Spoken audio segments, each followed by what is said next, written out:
Bonjour à tous, cette semaine c'est ma semaine Coco Chanel. Alors on est vendredi 12, je vous fais un petit teaser un peu tardif, mais mieux vaut tard que jamais.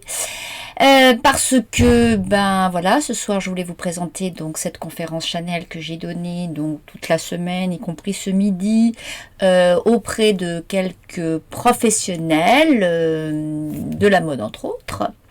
Alors je précise que j'ai aucune légitimité puisqu'en ce moment il faut montrer la bonne couleur pour pouvoir évoquer tel et tel sujet. Alors bon ben je m'habille pas en Chanel, aujourd'hui j'ai fait un effort de coquetterie, ce qui n'est pas forcément mon cas. Je suis peut-être sans doute un chouïa féministe, en tout cas intéressée par l'histoire des femmes, ça c'est sûr.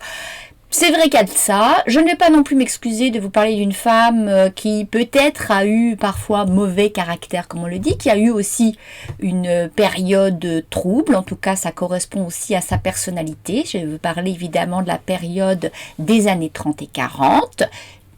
Je pense que ce soir, je vais parler un petit peu plus longuement que j'ai le temps d'habitude de le faire sur cette période, notamment parce que j'ai acheté quelques ouvrages récents qui m'ont paru sérieux, avec des archives, et c'est toujours bien de revenir sur les sujets qui fâchent en dépassant un peu les points de vue à l'emporte-pièce.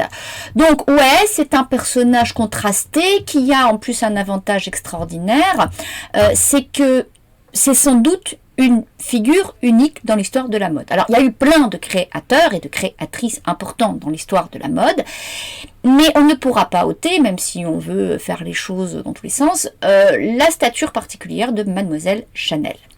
Pour une raison déjà très simple, c'est qu'elle a inventé une mode, d'ailleurs on appelle l'allure Chanel, ça n'est pas pour rien, qui a quelque chose d'intemporel, d'inaltérable a priori, qui lui a fait dire à plusieurs reprises dans les interviews de la fin de sa vie qu'elle avait trouvé la mode, qu'elle avait raison. Donc, comme dit Lagarfeld, elle a raison parce qu'elle a trouvé quelque chose qui lui convient à elle. Et peut-être c'est déjà une bonne définition de la mode, c'est être à la mode, peut-être ce serait d'être bien dans son corps, et je crois que c'est déjà quelque chose que Chanel a inventé au début du siècle.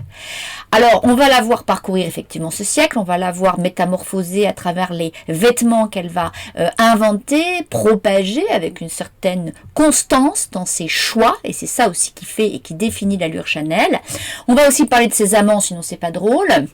On va même parler de Monsieur Pivot, tiens, au passage, qui considère qu'elle a eu 0 sur 10 concernant sa vie personnelle et sentimentale, puisqu'elle n'a pas réussi à se faire épouser. Donc c'est un point de vue sur lequel nous pourrons revenir, et j'espère que les épousées de ce monde considèrent qu'elles ont 10 sur 10 en la matière. Et enfin, on abordera, je pense, si j'ai le temps, mais bien sûr je l'aurai, parce que ce soir je prends mon temps, la question bien sûr fondamentale du parfum. D'ailleurs, ce sera aussi le sujet central de la période de la guerre, les parfums Chanel, la maison Chanel qui appartient pas du tout, et qui n'appartenait pas du tout à Chanel à la fin de sa vie. Donc, les conditions financières de celle qu'on a décrite comme une femme d'argent, ce qui, a priori, n'est pas tout à fait le cas non plus. Donc, ouais, la semaine était marquée un peu sous le sceau du féminisme, c'était la journée de la femme, je vous rappelle lundi, bah écoutez, je vais le dire, c'est très clair, la langue française est totalement machiste. On parle de couturier, je ne vous parlerai pas de couturière, hein, on a bien compris que c'est pas tout à fait le même sens.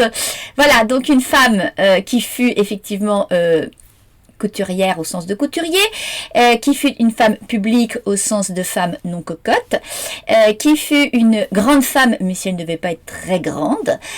Donc tout ça pour vous dire que je vous donne rendez-vous ce soir à 18h en direct sur Zoom pour vous inscrire, le lien dans la description de cette vidéo. À ce soir.